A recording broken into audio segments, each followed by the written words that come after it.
요즘에는 대부분 사람들이 카톡을 하게 됩니다. 지난 주간에 한 선배 목사님에게 생각해 볼 글이라는 제목으로 한 글이 왔습니다.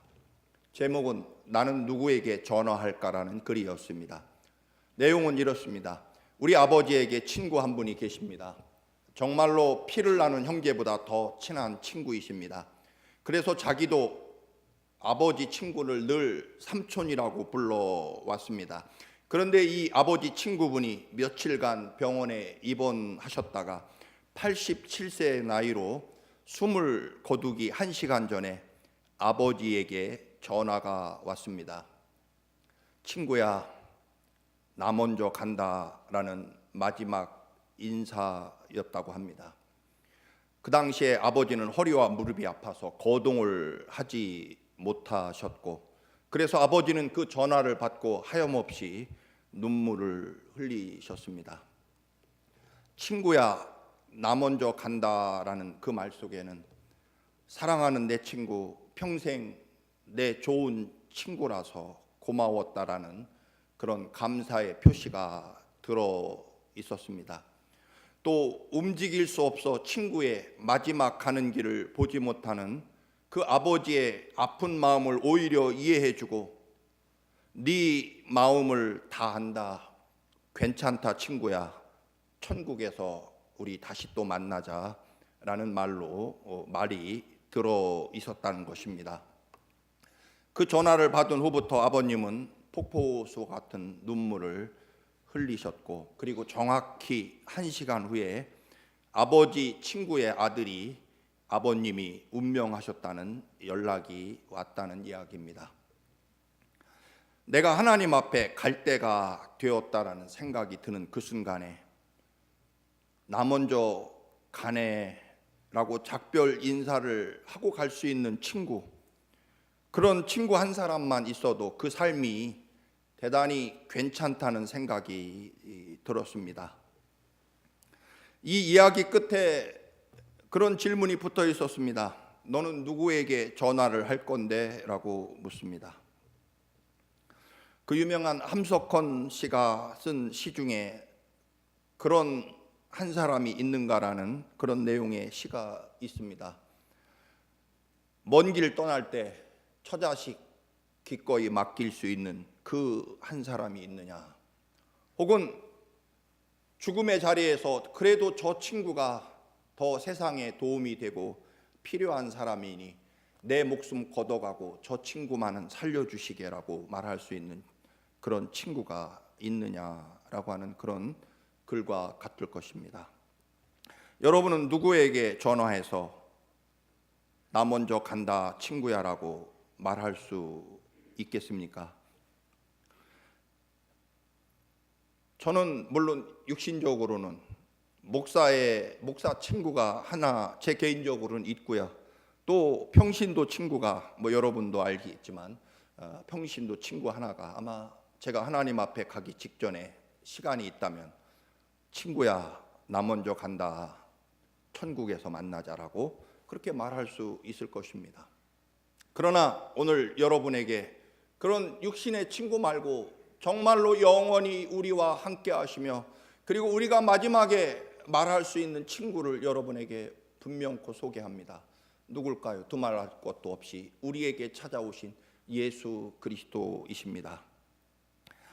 내 마음에 한 사람 한 사람 하나가 소중하게 여겨지지 않는다면,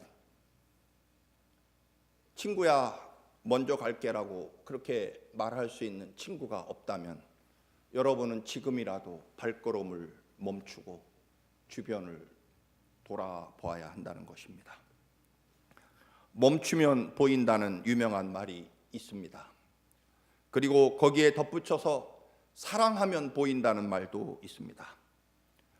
우리가 잠시 멈춰야만 보이는 것들이 있고 그리고 사랑해야만 보이는 것들이 있다.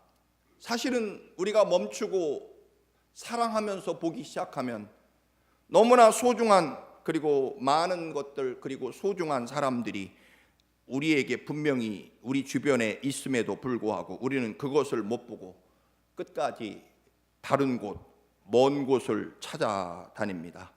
그리고 그 소중한 사람들을 끊임없이 달려가기만 하기 때문에 내 곁에 있는 소중한 사람들, 사랑할 만한 사람들을 잊어버리고 헛된 육체의 욕망과 그리고 세상 것을 향하여 쉼없이 달려가고 있다라고 하는 것입니다. 여러분, 멈추십시오.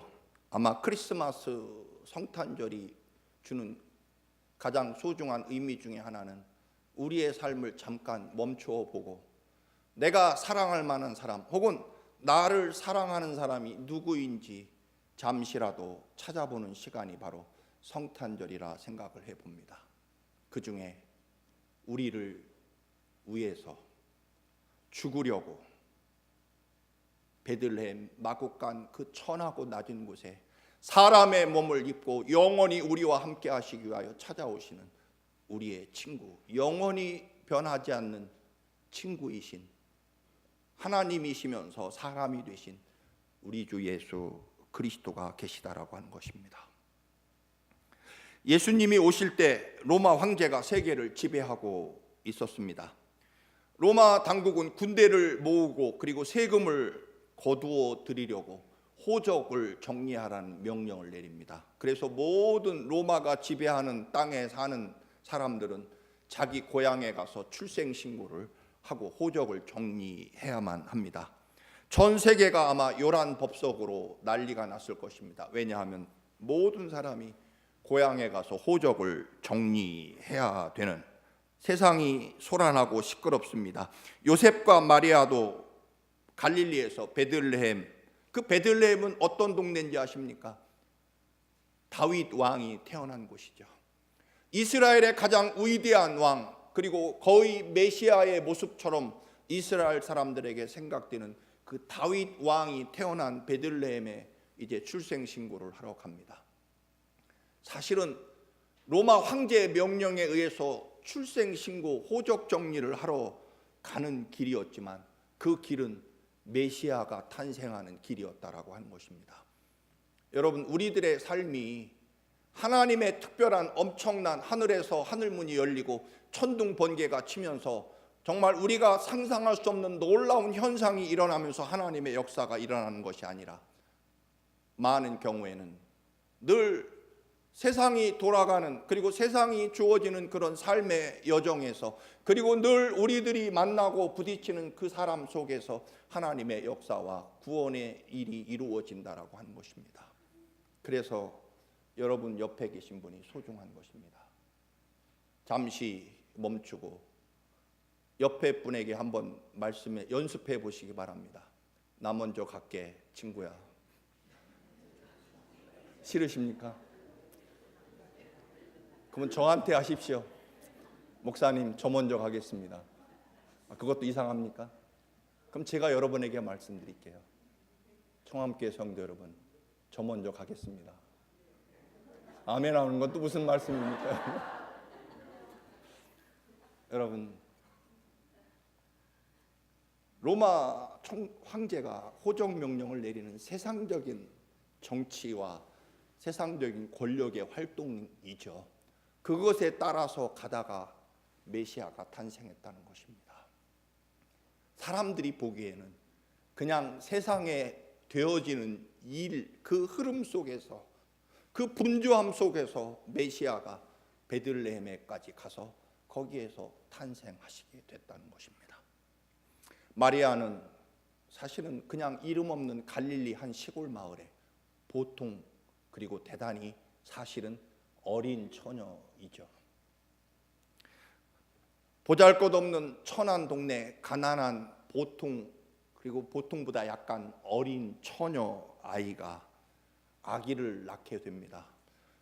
로마 황제의 세상적인 명령과 또 세상 그 흘러가는 흐름 속에 베들레헴에 갔다가 아기를 낳게 되는데, 우리가 아는 대로 그 여관에 머물 방이 없었습니다. 해산할 방이 없었죠.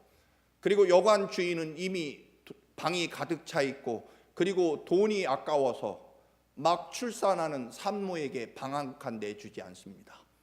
그리고 여관에 있는 수많은 사람들도 내가 돈 주고 얻은 방, 내가 뭔가를 양보하면 내가 길바닥에 나서서 희생을 해야 되기 때문에 아무도 그 산모의 출산을 외면해 버리고 맙니다.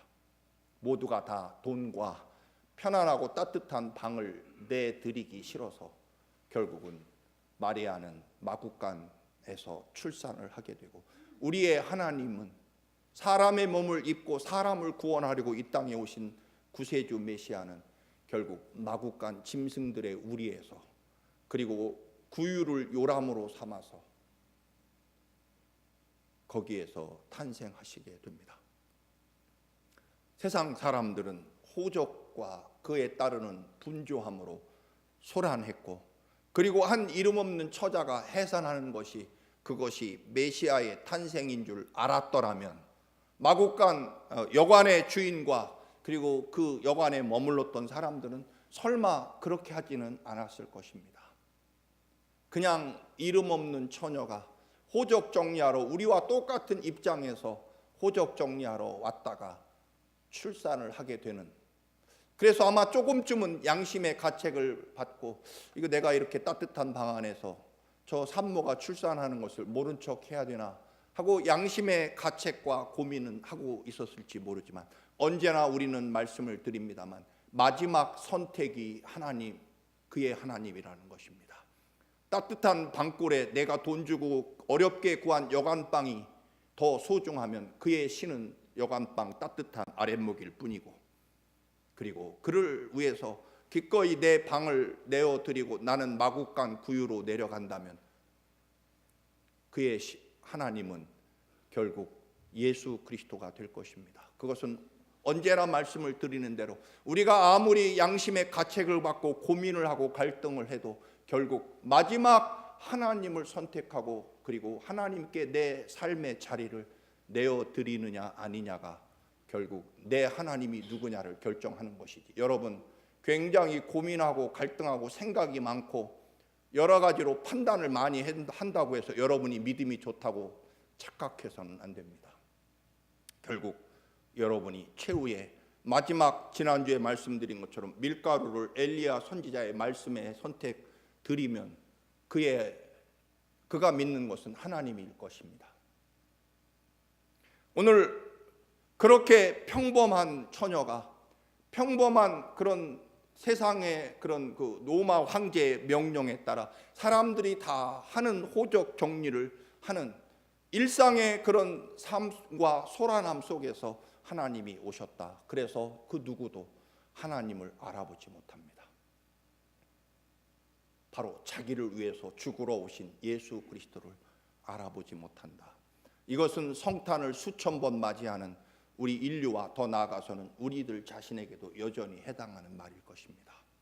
세상이 끊임없이 소란하고 찬양에 있는 대로 흔들리고 요란하지만 우리가 그 흐름에 따라서 세상 사람들처럼 돈 하고 혹은 내 육체의 욕망과 그리고 내 명예와 자존심으로 세상을 향해 그 흐름대로 간다면 하나님이 1000번을 우리에게 오셔도, 아니 사실은 언제나 하나님은 지금 우리와 같이 계십니다. 영원부터 영원까지 우리 곁에 오셔서 우리와 같이 계심에도 우리는 우리의 주어진 일상의 삶 속에 영원히 우리와 함께 하시고 우리를 살리기 위하여 십자가에 죽으시는 예수 그리스도를 발견할 수 없다라고 하는 것입니다. 그래서 우리는 세상 사람들이 가는 그 걸음을 잠시 멈추고 그리고 사랑으로 주변을 돌아보아야 한다는 것입니다. 자기가 경영하는 여관에 메시아가 찾아왔지만 설마 그럴 줄 몰랐죠. 자기가 머물고 있는 여관에 메시아가 탄생했지만 설마 그럴 줄 몰랐을 것입니다. 그럴 줄 알았더라면 그렇게 하지는 않았을지 모릅니다. 결국 그들은 자신의 육신의 편안함과 또 여전히 가지고 있는 그런 세상 물질과 그리고 생각 속에서, 세상의 흐름 속에서 로마 황제의 명령에 따라서 모두가 움직여져 가는 그 세상의 흐름 속에서 하나님의 오심을 알지 못했고, 오히려 그 먼 나라 동방에 있는 박사들이 이 메시아 탄생, 구주 탄생을 알아보고 그리고 찾아와서 경배를 드립니다. 오히려 먼 들판에서 양을 치던 보잘것없는 목자들이 아기 예수께 경배를 드리고 온 세상에 구주가 탄생하신 소식을 전하게 됩니다. 돈이 앞서고 지식과 욕망이 앞서고 자기 명예와 자존심이 앞서면 우리는 절대로 하나님의 은혜를 볼 수 없고 알 수 없게 되고, 그리고 심지어는 자기 집 마구간에서 피를 쏟으며 태어나셔도 알아낼 길이 없다라고 하는 것입니다.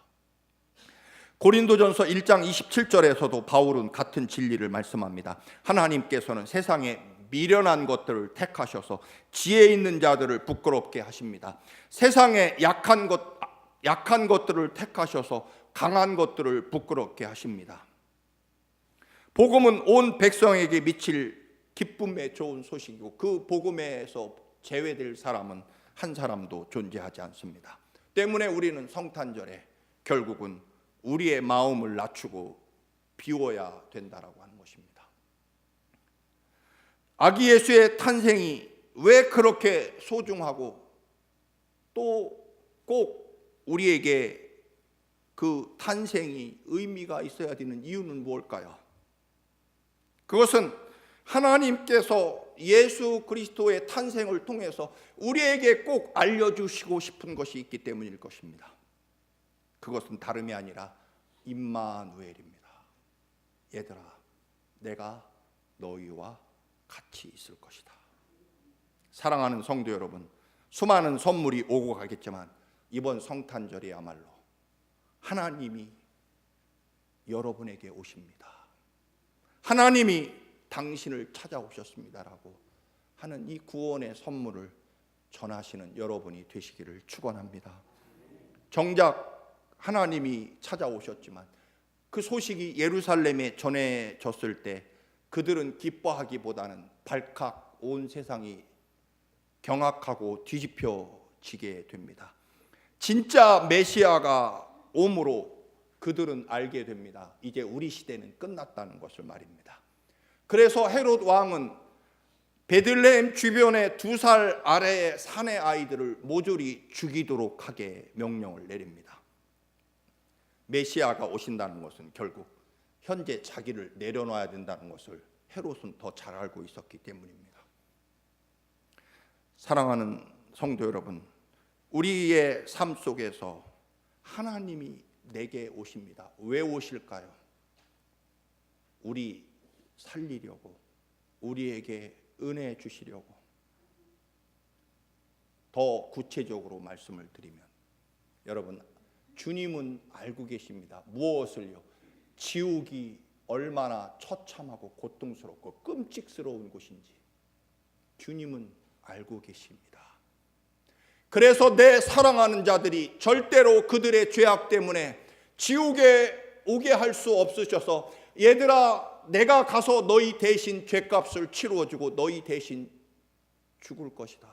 그만큼 너희를 사랑한다는 것입니다.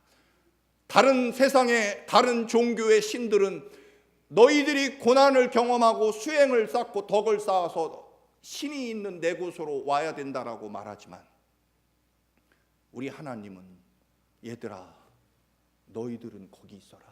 내가 너희들에게 가마. 뿐만 아니라 세상의 다른 종교의 신들은 그들의 죄를 갚으려면 그들이 고행하고 온갖 수행을 쌓고 노력을 해야 되지만, 하나님은 우리의 죄를 위해서 당신이 우리 죄값을 지시고 십자가에 죽으신다는 사실입니다. 하나님이 우리에게 오셔서 우리 대신 죽으시는 하나님. 여러분, 이 소식, 이 놀라운 하나님의 그 구원의 은총, 여러분, 하나님 나라가 얼마나 좋은 곳이면, 얼마나 거룩하고 찬란한 영광과 영생의 나라, 이곳은 꼭 와야 되는 곳, 얼마나 그곳이 좋은 곳이면, 얘들아, 내가 너희들을 반드시 이곳으로, 영원한 하나님 나라, 그 찬란한 영광의 나라로 너희들을 꼭 데리고 가야 되겠다.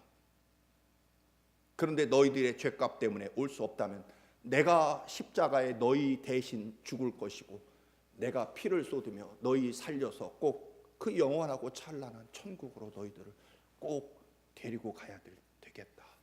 너희들이 거기 있어다오. 내가 가겠다라고 하는 것입니다. 이 하나님께서 이 땅에 오십니다. 출애굽기 19장에 보면 시내산이나 광야에서 하나님이 이스라엘 백성들에게 말씀을 주시거나 혹은 약속을 주실 때 반드시 이루어지는 일이 있습니다. 금을 그쳐 여기 이상 넘어오면 너희는 죽을 것이다.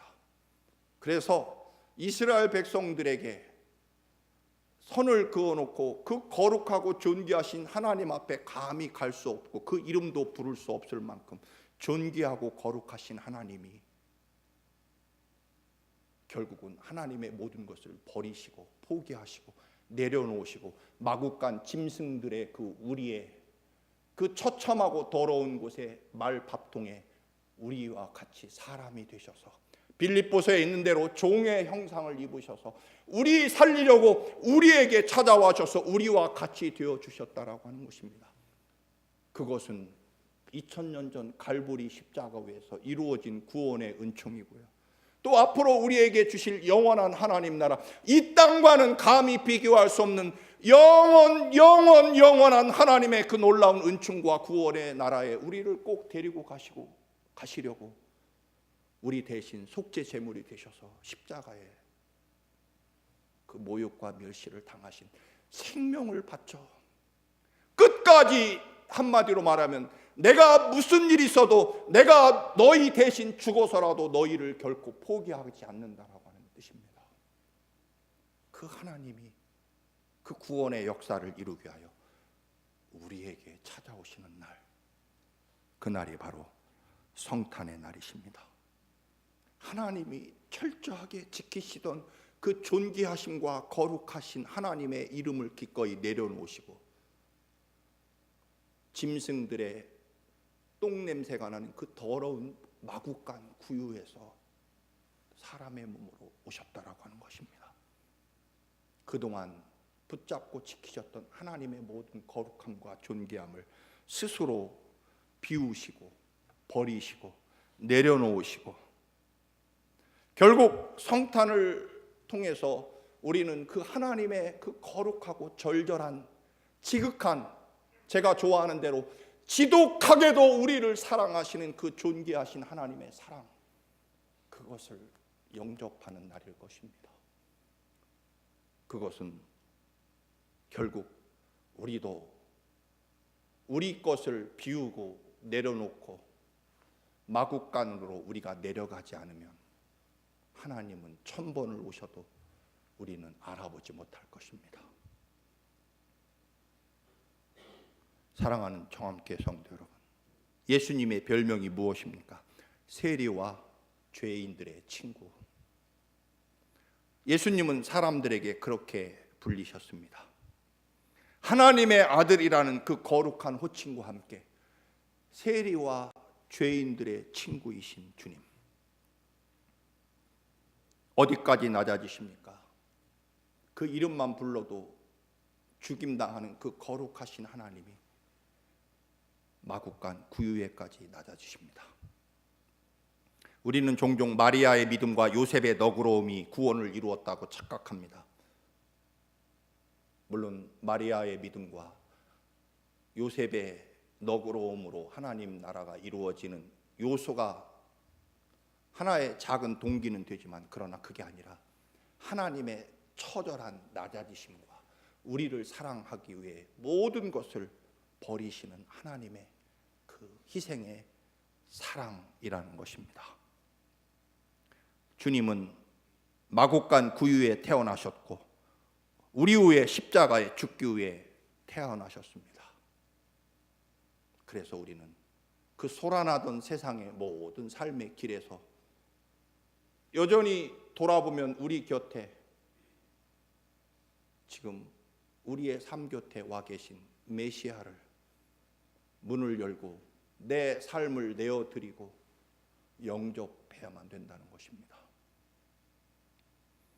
그 거룩하신 주님이 우리를 사랑하시고 우리와 영원히 함께 하심으로 우리는 어떤 순간에도 포기하거나 어떤 순간에도 절망하거나 어떤 순간에도 분노하거나 어떤 순간에도 감추어서는 안 된다는 것입니다. 그럴 자격이 없습니다. 왜냐하면 하나님의 그 지극한 사랑, 하나님이 더 어떻게 우리를 사랑하셔야 되겠습니까? 그 처절하고 하실 수 있는 모든 사랑으로, 그리고 우리를 영원히 결코 포기하지 않으시겠다는 하나님의 마지막 비명, 그것이 마구간 그리고 십자가이실 것입니다. 늘 해마다 저는 말씀을 드립니다. 성탄절에 하늘에는 영광이고 땅에는 평화, 기뻐하심을 입은 사람들이라는 구호를 외칩니다. 그래서 우리는 성탄이 기쁘고 즐거운 날입니다. 그렇습니다. 우리에게 구원이 찾아오는 날이기 때문입니다. 그러나 또 한편으로 우리는 하나님이 그 거룩함과 이름을 다 포기하시고 마구간 구유에 오시는 하나님께는 가장 아프고 슬픈 날일 것입니다. 하나님 아버지께서 사랑하는 독생자를 사람의 몸을 입혀 마구간 구유에 그리고 십자가에 죽이시려고 이 땅에 보내시는 하나님의 그 처절한 사랑, 그 사랑을 깨닫고 보는 날일 것입니다. 그래서 그 하나님의 사랑이 있는 한 우리는 영원부터 영원까지 기쁨과 감사와 그리고 은혜 속에 살아야 된다는 것입니다. 요즘에 고린도 전서를 새벽에 묵상합니다. 말씀드린 적이 있습니다만, 여러분, 그때도 행복할 수 있는가? 언제요? 사실 우리는 언젠가는 우리가 자부하는 건강이 다 사라지는 그때가 올 것입니다. 또는 우리가 그토록 추구하는 돈이 다 없어지는 날이 올 것입니다. 또는 사랑하는 자녀 혹은 사랑하는 아내와 남편도 없어지는 날이 올 것입니다. 그때도 행복할 것이냐? 그때도 예수님이 있으면, 예수님이 계심으로 행복해할 수 있느냐? 정말로 주님만 있으면 됩니까? 라는 대답에 예라고 말해야 됩니다. 저는 예라고 말할 것입니다. 모든 것이 사라지고 오직 나만 남았을 때, 혹은 이 담임 목사의 직책도 사라졌을 때도 저는 변함없이 하나님에 대한 사랑이 변함없을 것입니다. 모든 것이 다 사라지고요, 명예와 체면 또는 인간적인 모든 것이 다 사라져도 주님은 저에게 남을 것이고, 그것 때문에 저는 행복할 것입니다. 왜냐하면 하나님이 그렇게 나를 사랑하신 것을 저는 이제 알고 있기 때문입니다. 이 거룩한 성탄에 세상 변하고 세상 흔들리고 사람들은 변할지라도, 그리고 우리들의 삶은 늘 수많은 일들로 일상적으로 변해가지만, 이 성탄절에 잠깐 멈추고 우리를 그렇게 지극히 죽기까지 사랑하시러 오시는 그 주님의 사랑을 깨닫고 그 기쁨과 감사로 온전히 아기 예수께 우리의 삶을 다 드려 경배하는, 감사하는 거룩한 성탄이 되시기를 주님의 이름으로 축원합니다. 아멘. 기도하시겠습니다. 주님, 우리를 구원하시려고, 우리를 사랑하시기 위하여 마지막 최후의 수단, 생명을 우리에게 주시려고 마구간 구유에 오신 주님, 하나님의 존귀하심과 거룩하심을 기꺼이 포기하시고 버리시고 사람의 몸으로 오셔서 우리 대신 죽기까지 사랑하신 주님, 그 영원하시고 버리지 않는, 포기하지 않는 우리를 향한 사랑, 아버지, 그 사랑이 우리의 소망과 기쁨이 되게 하시고, 아버지의 영원한 이 사랑이 있으므로 우리는 어떤 순간에도 주님이 되게 하여 주옵소서. 예수님의 이름으로 기도드립니다. 아멘.